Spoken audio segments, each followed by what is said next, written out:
અને સૌથી વધારે ઘરમાં શું હોય? અસહકાર. હે ને? હું આને બતાવી દઉં, તેને બતાવી દઉં, પેલાને પાડી દઉં, આને સીધો કરી દઉં, આવું તો હું ચલાવી જ ના લઉં, આનું તો હું સાંભળી જ ના લઉં, હું કેમ કરું, એ કેમ ના કરે. આવું બધું આપણે રોજ કરીએ છીએ, હા કે ના? બોલો, હા પાડે છે. મજાની વાત એ છે કે આપણે બધા, સાહેબે કહ્યું બહુ સરસ વાત છે, પરિવાર, પ્રેમ, પૈસા કે પ્રોબ્લેમ. પરિવાર વગર કોઈને ચાલે છે? પેટી લઈને કોઈ જંગલમાં જતું રહે છે કે મારે કોઈ જોડે રહેવું નથી, હું તો એકલા જંગલમાં રહીશ, નાની ઝૂંપડી બાંધીને? રહી શકે કોઈ? ના. રહેવું તો સાથે જ પડે, અને સાથે રહેવું પડે છતાં ગમે ના. વાંધો વાતે વાતે પડે. મમ્મી કંઈ કહે તો વાંધો, દીકરી કંઈ કહે તો વાંધો, સાસુ કંઈ કહે તો વાંધો, જેઠાણી કંઈ કહે તો વાંધો, પપ્પા કંઈ કહે તો વાંધો, દીકરો કંઈ કહે તો વાંધો, બધાને સામ સામે પ્રોબ્લેમ. અને તો એ કહેવાય શું? તો કે પરિવાર, અમારું ફેમિલી. અને બહાર નીકળે ને તો બધા ભેગા થઈ જાય. ઘરની અંદર સામ સામે તલવારો ખેંચી હોય પતિ પત્નીએ, અને બહાર જોડે નીકળે, ગાડીમાં બેઠા હોય, એક જણ આમ જોતું હોય, એક આમ જોતું હોય, ત્યાં પહોંચે ને એટલે કે તમારી પ્લેટ ભરી દઉં. પાછા જતી વખતે એક આમ જુએ ને એક આમ જુએ, ઘેર પહોંચી જાય. ઓશીકું લઈને જુદા રૂમમાં જતા રહે, આવશે તો ગળાએ મનાવવા. આપણા બધાનું એવું છે. મને આ સહકાર શબ્દ બહુ ગમે છે. સહકાર, એમાં સૌથી પહેલો સ છે. શેનો છે? સમજદારીનો. આવી કોઈ પણ મંડળી 25 વર્ષ ત્યારે જ પૂરા કરે જ્યારે બધા એમાં સભ્યો, ડિરેક્ટર્સ, ચેરપર્સન જે બી હોય બધા સમજદાર હોય. ઈગો પ્રોબ્લેમ ના કરે રોજ સવાર ઉઠીને કે આણે પ્રસ્તાવ મૂક્યો એટલે આપણે તોડી પાડવાનું. એક મૂકે ને બીજો તોડી પાડે તો આવી મંડળી કોઈ દિવસ 25 વર્ષ પૂરા કરે ના કરે. એટલે સૌથી પહેલા તો બધા સમજદારીથી સાથે રહ્યા.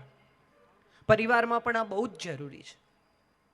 બહારના લોકો ક્યારે આપણા પર હાવી થઈ જાય કે આપણે ક્યારે કોઈની સામે હારી જઈએ જ્યારે આપણે અંદર અંદર જ તિરાડ હોય. તમે વિચારી જુઓ કે તમારી દિવાલોમાં તિરાડ હોય, એનો ઉપર તમે પ્લાસ્ટર કરીને રંગ રોગાન કરી નાખ્યો, એ ઘર મજબૂત કહેવાય?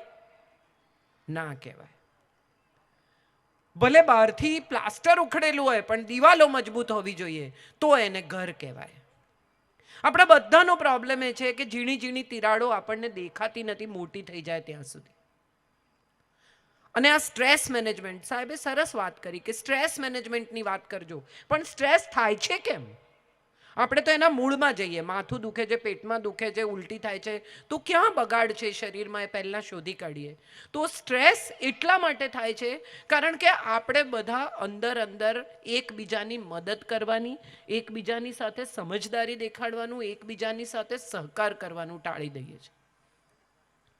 મને તકલીફ પડશે તો કોઈ નહીં ઊભું રહે એવો ભય ક્યારે લાગે? જ્યારે કોઈને તકલીફ પડી હોય ત્યારે આપણે ઊભા ના રહ્યા હોઈએ. આપણે એને પાડી નાખવાનો પ્રયત્ન કર્યો હોય. ઘરમાં હું માંદી પડીશ તો મારી કોઈ સેવા નહીં કરે એવો ડર મને ક્યારે લાગે? જ્યારે મેં મારા સાસુની સેવા ના કરી હોય. મારી વહુ મારી સેવા નહીં કરે કેમ કે એણે જોયું છે કે હું તો મારા સાસુથી જુદી રહી, હવે એ બી જુદી થશે. પણ જો એણે જોયું હોય કે દીકરીએ મા બાપની સેવા કરી છે, સાસુની વહુએ સેવા કરી છે, તો એની નજર સામે એક એવો દાખલો છે જે આપણે પૂરો પાડ્યો છે. હમણાં મારી ઉંમરની જેટલી સ્ત્રીઓ છે 50+, એ બધીની એક જ ફરિયાદ છે કે અમે અમારી સાસુની સેવા કરીને હવે અમારે અમારી વહુની સેવા કરવાની. હા કે ના? બધાનો પ્રોબ્લેમ. આ નવી પેઢીની છોકરીઓ આવે એ બધી પોતાનું ધાર્યું કરે, નવા નવા બધા પ્રયોગો કરે, રસોડામાં પોતાનું ચલાવે. આ પ્રશ્નો છે, પણ સમજવાની જરૂરિયાત મારા હિસાબે એ છે કે બે પેઢી વચ્ચે અંતર ગઈકાલે પણ હતું ને આજે પણ છે. પણ આ અંતર કેટલું છે આપણે નક્કી કરવાનું છે. કૂદકો મારીને પહોંચાય છે ત્યાં કે એટલું બધું અંતર છે કે હવે આ પૂરું નહીં થઈ શકે. એટલી બધી જગ્યા પડી ગઈ છે બે પેઢી વચ્ચે કે હવે આમાં કોઈ સંવાદ નહીં થઈ શકે. તો સંવાદની પહેલી શરત છે સમજદારી. એક માણસ ચાઇનીઝમાં બોલે ને એક ગુજરાતીમાં બોલે તો સંવાદ થાય? હા કે ના? ના થાય. એક તમિલમાં બોલે અને એક તેલુગુમાં બોલે તો બે જણા એકબીજાની ભાષા સમજી શકે? ના. સમજદારીની પહેલી શરત એ છે કે સૌથી પહેલા એકબીજાને સમજવા પડે. નવી પેઢીની પુત્રવધુ શું કહે છે એ પણ સાંભળી લો એકવાર. આટલા વર્ષોથી ઘર ચલાવતી સાસુ શું કહે છે એ પણ સાંભળી લો એકવાર. તમારી પહેલા આ ઘરમાં પરણીને આવેલી જેઠાણી શું કહે છે એ પણ સાંભળી લો એકવાર. આખો દિવસ તમારા પતિ કામ કરીને આવે છે, મહેનત કરે છે, ₹1,00,000 પણ દેવું એના માથે હોય તો ક્યારે ચૂકવી દઉં એવું એને ટેન્શન છે, એ પણ સમજી લો એકવાર. આપણા બધાનો પ્રોબ્લેમ એ છે કે આપણે સામેનાની વાત સાંભળવા તૈયાર જ નથી. આપણે આપણી વાત પહેલાં કહી દેવી છે. તમે સવારે કોકને ફોન કરીને એમ કહો કે મારી તબિયત નથી સારી એટલે એ ચાલુ કરે મારી એ નથી સારી. તમે હજી તો તમારું કહેવાનું પૂરું કરો એ પહેલાં તો એની સ્ટોરી ચાલુ થઈ જાય. તમારી સ્ટોરી તો એ સાંભળવા તૈયાર જ નથી. તમે હમણાં ફોન ઉપર બધા સેલફોન બહુ ઘરમાં વાપરતા થઈ ગયા. રીલ જુએ ને આ કરે ને ઇન્સ્ટાગ્રામ, બધા ઇન્સ્ટાગ્રામના એક્ટર. દરેક માણસને એમ છે કે સલમાન ખાનથી ઓછો તો હું છું જ નહીં. હું એક્ટિંગ કરીને બતાવી દઉં. છોકરીઓ બધી તમે જુઓ જાત જાતના કપડાં ને ફલાણું બધા ઇન્સ્ટાગ્રામ અપલોડ. જે તમારા ઘરમાં આવ્યું એ બધું ઇન્સ્ટાગ્રામ પર બધાને બાજુવાળાથી શરૂ કરીને છે આખા ગામ સુધી બધાને ખબર છે. અને પછી કહેશું તો કે અમારે પ્રાઇવસી ના હોય, બધું જાહેર કરી દેવાનું. પણ જાહેર તો તમે ઓલરેડી કરી દીધું. ઇન્સ્ટાગ્રામ પર બધાને ખબર છે કે તમારું શું ચાલે છે. તમે ક્યાં ગયા હતા, શું ખાધું, કોને મળ્યા, બધાને ખબર છે. પ્રાઇવસીની વાત ક્યાં છે? પણ જો સાસુએ પૂછ્યું ક્યાં ગયા હતા ગુસ્સો આવી જાય. પડોશીને ખબર હોય, આખા ડીસાને ખબર હોય કે તમે આજે કઈ રેસ્ટોરન્ટમાં જમવા ગયા હતા, પણ જો સાસુ એમ કહ્યું ક્યાં ગયા હતા તો ગુસ્સો આવી જાય. કેમ? તો કે પૂછવાનું નહીં. જવાબ આપી દેવામાં આપણું કશું જ જતું નથી. એ નાનકડી સમજદારી આપણે બધાએ કેળવવાની છે. એક જવાબ આપવાથી ઘરમાં સંવાદ શરૂ થશે અને જ્યાં સંવાદ થશે ને ત્યાં વિવાદ નહીં થાય. આ બહુ જ મોટી વાત છે. સમજદારી, સમર્પણ અને સત્ય, આ 3 પહેલા સહકારના સ છે. સાચું બોલવું. મેં બહુ જ બધા ઘરોમાં જોયું છે કે બહાર જમીને આવે પછી દીકરો વહુ સાસુને એમ કે, પપ્પાને એમ કે અમે બહાર નથી ખાધું. કેમ? તો કે પપ્પા એમ કે આટલો બધો ખર્ચો કરો છો, આખો વર્ષ આમ પૈસા વાપરો છો, આ કરો છો, આટલો બધો ખર્ચો કરીને અમે તો અમારા જમાનામાં આમ કરતા હતા ને અમે તો અમારા જમાનામાં ચાલીને જતા હતા. પણ તમે ચાલીને જતા હતા ત્યારે ડીસા 1200 ઘરનું ગામ હતું. હવે ડીસા એટલું મોટું થઈ ગયું છે કે કદાચ એ ચાલીને ન જાય તો તમે પણ તમારી જગ્યાએ પિતા તરીકે એમની પરિસ્થિતિ સમજો.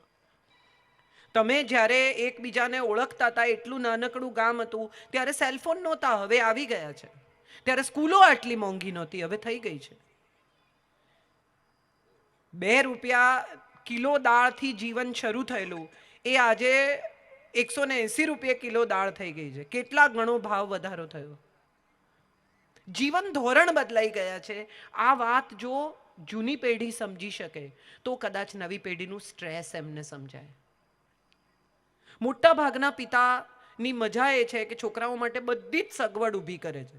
ખાસ કરીને જે 40-45ના પિતા છે એ બધી સગવડ ઊભી કરે, એમને સારામાં સારી સ્કૂલમાં ભણાવે, સેલફોન અપાવે, 2 વ્હીલર અપાવે 18 વર્ષ 16-17 વર્ષના છોકરાને. પછી એવું કે અમે તો સાયકલના પેડલ મારીને જતા હતા. તો ન અપાવો. તમે સાયકલ પર જતા હતા એમાં એનો ક્યાં વાંક છે? પણ પ્રોબ્લેમ એ છે કે આપણે જે નથી માણ્યું એ આપણે આપવું પણ છે અને આપ્યા પછી સંભળાવવું પણ છે. એવું ન કરો. એનાથી સંવાદ તૂટી જશે. એનાથી તમે પિતા જ રહી જશો, મિત્ર નહીં બની શકો.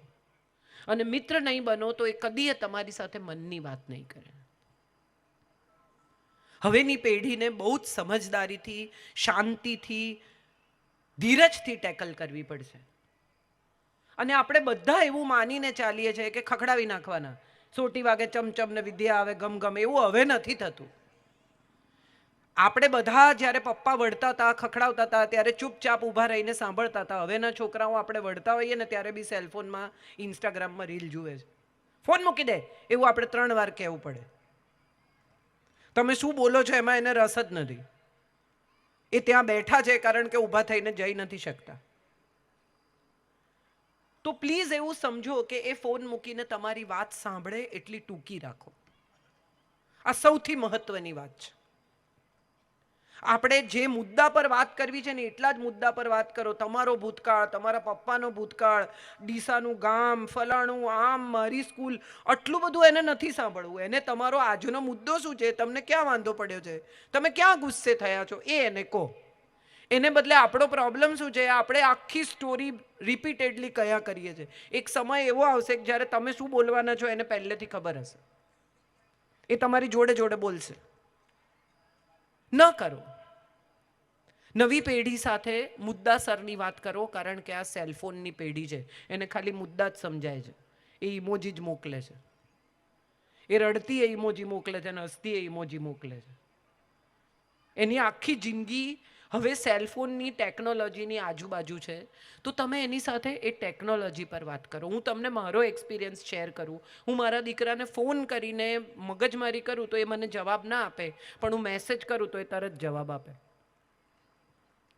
એ ટેક્સ્ટ મેસેજ વાંચે છે, વોટ્સએપ પર વાત કરે છે, એ ફોન ઉપાડતો નથી. અને આ બધાએ સ્વીકારવાનું છે. ફોન નથી ઉપાડતા. સેલફોન નહોતા ત્યારે આપણે એમને કેવી રીતે શોધતા હતા? રાહ જોતા હતા ને ઘેર આવે ત્યાં સુધી.